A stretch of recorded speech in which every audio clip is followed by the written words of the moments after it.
Hi tears, welcome back. எல்லாரும் எப்படி இருக்கீங்க? நல்லா இருக்கீங்களா? இன்றைக்கி நம்ம வீடியோவில் நம்ம ரொம்பவே பயனுள்ள கொஞ்சம் டிப்புங்க தாங்க பார்க்க போகிறோம். அதுவும் நம்ம கிச்சனில் இருக்கிற இந்த ஒரு பட்டை வச்சு தான் நம்ம செய்ய போகிறோம். இப்போ நல்ல வெயில் அப்படின்றதுனால நிறைய பேருக்கு வீட்டுக்கு சுற்றிலும் பாம்பு தொல்லை, எலி தொல்லை, பெருச்சாழி தொல்லை எல்லாம் இருக்கும். அது மட்டும் இல்லைங்க, நம்ம கிச்சனில் இருக்கிற பல்லி தொல்லை, கரப்பான் தொல்லை எல்லாம் இல்லாமல் இருக்கிறதுக்காக வேண்டிட்டு இந்த ஒரு பட்டை மட்டும் போதுங்க. அதுக்காக வேண்டிட்டு தேவையான அளவுக்கு பட்டை நாம் எடுத்துக்கலாம். பட்டை சூடு பண்ணாமல் அப்படியே தான் நம்ம மிக்ஸி ஜாரில் போட்டு பொடிக்க போகிறோம். அதுக்காக வேண்டிட்டு தேவையான அளவுக்கு பட்டை எடுத்தாச்சு. அது நல்லா ஒன்று எவ்வளோ ஃபைனாக உங்களால் பொடிக்க முடியுமோ அவ்வளோ ஃபைனாக நம்ம பொடிச்சு எடுத்துக்கலாம். நான் இப்போது இவ்வளோ அளவுக்கு தான் பட்டை எடுத்து மிக்ஸி ஜாரில் போட்டிருக்கேன். அதை நம்ம நல்லா ஃபைனாக ஒன்று பொடிச்சு எடுத்துடலாம். நான் இங்கே ஒரு 1.5 டேபிள் ஸ்பூன் அளவுக்கு பட்டை பொடிச்சு எடுத்திருக்கேன். இந்த ஒரு பட்டை பொடி இல்லைன்னா பட்டை தூள் நம்ம ரொம்பவே ஹெல்த்தியான விஷயத்துக்கும் நம்ம பயன்படுத்திக்கலாம்.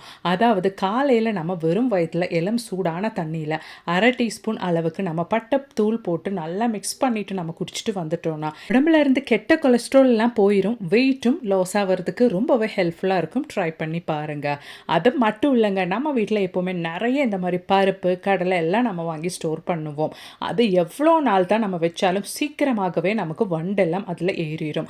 அந்த மாதிரி வண்டெல்லாம் ஏறாமல் இருக்கிறதுக்காக வேண்டிட்டு நம்ம நிறைய வாங்குகிற இந்த மாதிரி பருப்பு, கடலையிலெல்லாம் ஒரு துண்டு பட்டை நீங்கள் வச்சு கொடுத்தா போதுங்க. அது மட்டும் இல்லை, நம்ம கிலோ கணக்கில் அரிசி வாங்கி ஸ்டோர் பண்ணும்போது, அது மெயினாக நம்ம அரிசி எல்லாம் வாங்கி ஸ்டோர் பண்ணும்போது ரொம்ப நாளைக்கு இல்லைன்னா ரொம்ப மாதத்துக்கு நம்ம வாங்கி ஸ்டோர் பண்ணுவோம். அந்த மாதிரி இருக்கிற அரிசியிலெல்லாம் நமக்கு வண்டு ஏறாமல் இருக்கிறதுக்காக வேண்டிட்டு ஒரு சின்ன துண்டு பட்டை மட்டும் நீங்கள் போட்டு வச்சா போதுங்க. அந்த ஒரு பட்டையோட ஸ்மெல்லுக்கு அரிசியில் எவ்வளோ வருஷம்தான் ஆனாலும் நமக்கு வண்டே ஏறாதுங்க. ரொம்பவே பயனுள்ள ஒரு டிப்பு. கண்டிப்பாக ட்ரை பண்ணுங்க. பிடிச்சிருந்தா லைக் பண்ணுங்க. இனி நம்ம குழந்தைங்களுக்கு ரொம்பவே பிடிச்ச ஒரு டேஸ்டியான ரெசிபி பார்த்துடலாம். அதுக்காக வேண்டிட்டு ஃப்ரைங் பேனில் நான் இங்கே இந்த பவுல் ஒரு 3/4 பவுல் அளவுக்கு உளுந்து தாங்க சேர்த்து கொடுத்துருக்கேன். நான் எல்லா இன்க்ரீடியன்ஸும் இந்த ஒரு பவுலில் தான் மெஷர் பண்ணி எடுக்க போகிறேன்.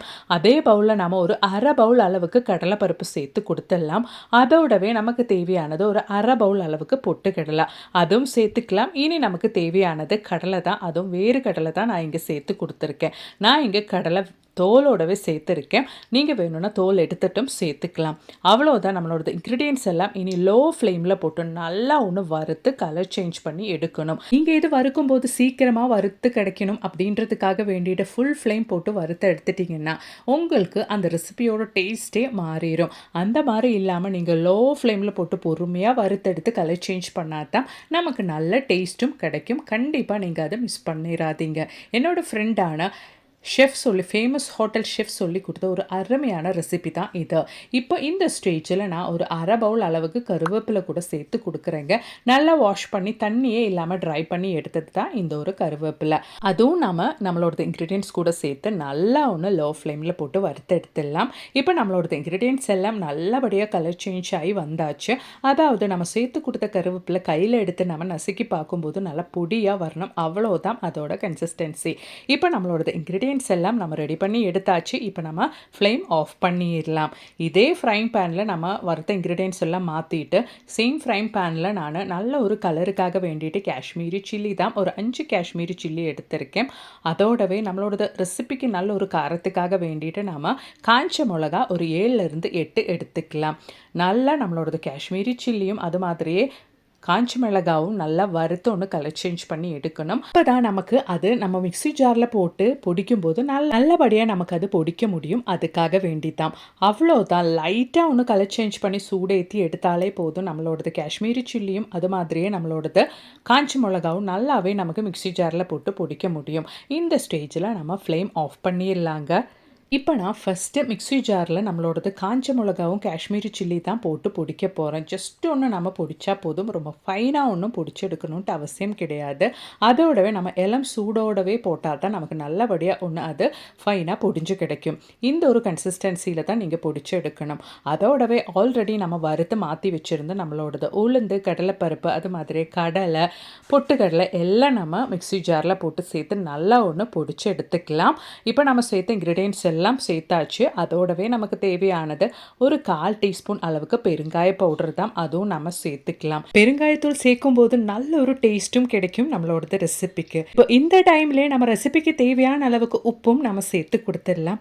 அதோடவே எவ்வளோ நாள் தான் நீங்கள் வச்சாலுமே கெட்டு போகாத அளவுக்கு இருக்கிறதுக்காக வேண்டிட்டு 1 டீஸ்பூன் அளவுக்கு நல்லெண்ணெய் தாங்க நான் சேர்த்து கொடுக்குறேன். நம்ம சேர்த்து கொடுத்த இன்க்ரீடியன்ஸுக்கு 1 டீஸ்பூன் கரெக்டாக இருக்கும். நீங்கள் கொஞ்சம் சேர்த்து செய்கிறீங்க அப்படின்னா அதுக்கு தகுந்த மாதிரி நல்லெண்ணெய் ஊற்றிக்கோங்க. அவ்வளோதான், மிக்ஸி ஜாரில் போட்டு நல்லா ஒன்று பொடிச்சு எடுத்துடலாம். ரொம்பவே டேஸ்டியான ஹோட்டல் ஸ்டைல் இட்லி பொடி, தோசைக்கும் இட்லிக்கும் எல்லாம் சாப்பிடக்கூடிய அருமையான பொடி தாங்க நான் இங்கே செஞ்சுருக்கேன்.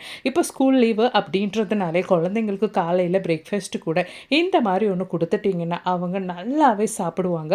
ரொம்பவே ஹெல்த்தியாகவும் இருக்கும். கண்டிப்பாக ட்ரை பண்ணுங்கள். பிடிச்சிருந்தா மறக்காம ஒன்று லைக் பண்ணுங்க. அப்போ இனி நமக்கு நம்மளோடது அடுத்த டிப் ஒன்று பார்த்துடலாங்க. அதுக்காக வேண்டிட்டு நான் ஆல்ரெடி பொடிச்சு வச்ச பட்டை தாங்க எடுத்திருக்கேன். அதை நம்ம விளக்கில் ஒரு 1/2 டீஸ்பூன் அளவுக்கு சேர்த்துருக்கேன். அதோடவே நமக்கு தேவையானது நம்ம பிரியாணியிலெல்லாம் போடுற அந்த ஒரு இலை தான், அது சின்னதாக கட் பண்ணி அதுக்கு மேலே போட்டாச்சு. அதோடவே நமக்கு தேவையானது ஒரு கற்பூரம் தான், அதுவும் நம்ம அதுக்கு மேலே வச்சிடலாம். இப்போ நம்மளோடது கற்பூரம் நான் ஒன்று பற்ற வைக்க போகிறேங்க. அவ்வளோதான். அந்த கற்பூரம் எரியும் போது அந்த பே லீஃபும் பட்டையும் சேர்த்து எரியும் போது நல்ல ஒரு ஸ்மெல் இருக்கும். அந்த ஒரு புகையிலிருந்து வர அந்த ஸ்மெல்லு மட்டும் போதுங்க. இப்போ நல்ல வெயில் மழை எல்லாம் மாற்றி மாற்றி வர்றதுனாலே எல்லோருக்குமே தெரியும் ரொம்பவே கொசு தொல்லை. அது மட்டும் இல்லை, இப்போ பழங்க சீசன் அப்படின்றதுனாலே நல்ல பொடிங்க தொல்லையும் நம்ம வீட்டில் இருக்கும். அதெல்லாம் நொடியில் இல்லாமல் போகிறதுக்காக வேண்டிட்டு சாயந்தர டைமில் இந்த மாதிரி ஒரு கற்பூர விளக்கு நீங்கள் உங்கள் வீட்டில் பற்ற வச்சா போதும். இந்த மாதிரி ஒரு விளக்கு நம்ம சாயந்தர டைமில் வீட்டில் வைக்கும்போது எவ்வளோ தான் நெகட்டிவிட்டி இருந்தாலும் அதெல்லாம் போய் நல்ல ஒரு பாசிட்டிவிட்டி நம்ம வீட்டுக்கு வரும். ட்ரை பண்ணி பாருங்கள். அப்போ இனி நமக்கு நம்மளோடது அடுத்த டிப் ஒன்று பார்த்துடலாம். இந்த மாதிரி பாத்திரத்தில் எல்லாம் ஸ்டிக்கர் எல்லாம் இருக்கும். அதை நம்ம கையால் எடுத்தால் இந்த மாதிரி பாதி தான் வரும். கொஞ்சம் ஒன்று சூடு பண்ணி நம்ம எடுத்துட்டோன்னா ஈஸியாக இந்த மாதிரி இருந்த அடையாளமே தெரியாமல் இந்த மாதிரி புதுசாக வாங்குகிற பாத்திரத்தில் இருந்த ஸ்டிக்கர் எல்லாம் போயிடுங்க. கண்டிப்பாக ட்ரை பண்ணுங்க. பிடிச்சிருந்தா மறக்காமல் ஒன்று லைக் பண்ணுங்கள் ஃப்ரெண்ட்ஸ்.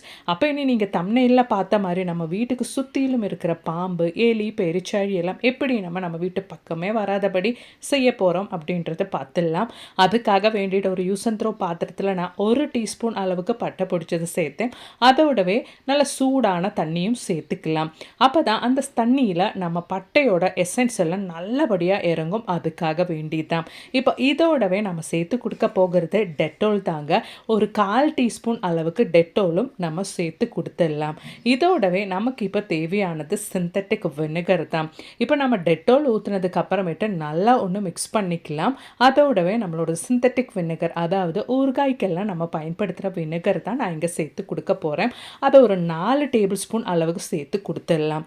அவ்வளோதான், 4 டேபிள் ஸ்பூன் அளவுக்கு சிந்தட்டிக் வினிகர் ஊற்றியாச்சு. நல்லபடியாக ஒன்று மிக்ஸ் பண்ணிக்கோங்க. இனி நமக்கு தேவையானது பூண்டு தாங்க. நான் இங்கே ஒரு சின்ன பல் அளவுக்கு பூண்டு ஒரு 3 பல் எடுத்திருந்தேன். அதுவும் நல்லா இடித்து சேர்த்தாச்சு. இப்போ நல்லா மிக்ஸ் பண்ணிக்கோங்க. 1/2 ஹவர்லேருந்து 1 ஹவர் டைமுக்கு நம்மளோட சொல்யூஷன் நம்ம நல்லபடியாக ஒன்று ரெஸ்ட் பண்ணுறதுக்காக மாற்றி வைக்கணும். அதுக்கு முன்னாடி கொஞ்சம் கூட தண்ணி சேர்த்துக்கலாம். அதாவது நான் இங்கே 1/4 லிட்டர் அளவுக்கு தான் சொல்யூஷன் ரெடி பண்ணுறேன். அவ்வளோதான். இப்போ ஒரு 1/2 ஹவர் டைமுக்கு நம்ம ரெஸ்ட் பண்ணுறதுக்காக மாற்றிடலாம். 1/2 ஹவர் டைம் முடிஞ்சிருச்சுங்க. இப்போ நம்ம ஃபில்ட்ரு பண்ணி எடுத்துக்கலாம். இந்த ஒரு சொல்யூஷன் மாதக்கணக்கானாலும் நமக்கு கெட்டு போகாதுங்க. அவ்வளோதான், ஃபில்டர் பண்ணி எடுத்தாச்சு. இப்போவே நம்மளோட சொல்யூஷனில் இருந்து அந்த பட்டையோடதும் பூண்டோடதும் அது மாதிரி டெட்டாலோடதும் சிந்தட்டிக் வினிகரோடதெல்லாம் ஸ்மெல்லு நல்லபடியாக வருதுங்க.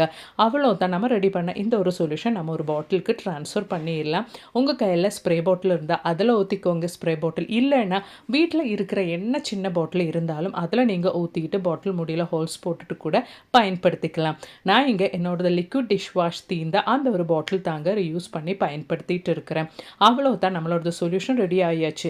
இப்போ சாயந்தர டைமில் வீட்டுக்கு சுற்றிலும் எங்கெங்கே உங்களுக்கு ரொம்ப பாம்பு தொல்லை இருக்கோ, எலி தொல்லை இருக்கோ, பெருச்சாழி தொல்லை இருக்கோ, அந்த இடத்துல இந்த ஒரு சொல்யூஷன் கண்டினியூஸாக ஒரு 4-5 நாள் நீங்கள் ஸ்ப்ரே பண்ணால் போதுங்க. அதுக்கப்புறமேட்டு அந்த ஒரு ஸ்மெல்லுக்கு உங்கள் வீட்டு பக்கமே எலி, பெருச்சாழி, பாம்பு இதுங்களெல்லாம் எட்டி கூட பார்க்காது. இதுங்களெல்லாம் கொல்லாமல் நம்ம வீட்டு பக்கமே வராதபடி செய்யக்கூடிய ஒரு அருமையான சொல்யூஷனுங்க. கண்டிப்பாக பயந்துற டைமில் இந்த மாதிரி ஒரு சொல்யூஷன் நீங்கள் ட்ரை பண்ணுங்கள். உங்களுக்கே அந்த ஒரு வித்தியாசம் தெரிய வரும். அப்போ இனி நமக்கு நம்மளோடது அடுத்த டிப் ஒன்று பார்த்துடலாங்க. கிச்சனில் ரொம்பவே பல்லி தொல்லை, கரப்பான் தொல்லை இருக்கிறவங்க கொஞ்சம் உங்கள் கிச்சனில் இருக்கிற வேலையெல்லாம் முடிச்சுட்டு நைட்டு தூங்குறதுக்கு முன்னாடி இந்த மாதிரி பட்டைத்தூள் நீங்கள் உங்கள் கிச்சன் கேஸ் ஸ்டோப்பில், கவுண்டர் டாப்பில் எல்லாம் போட்டு விட்டால் போதும். அதுக்கப்புறமேட்டு பல்லி தொல்லை, கரப்பான் தொல்லை எல்லாம் உங்கள் கிச்சனில் இருக்கவே இருக்காதுங்க. இன்னைக்கு நம்ம வீடியோவில் நான் ஆட் பண்ண எல்லா டிப்ஸும் உங்களுக்கு ரொம்பவே பயனுள்ளதாக இருந்திருக்கும்னு நான் நினைக்கிறேன். வீடியோ பிடிச்சிருந்தா ஒன்று லைக் பண்ணுங்கள். அதோடவே நல்ல நிறைய வீடியோஸ் நான் என் சேனலில் ஆட் பண்ணியிருக்கேன். அது கூட கொஞ்சம் செக் பண்ணி பாருங்கள். பிடிச்சிருந்தா மறக்காமல் ஒன்று லைக் பண்ணுங்கள். தேங்க்ஸ் ஃபார் வாட்சிங்.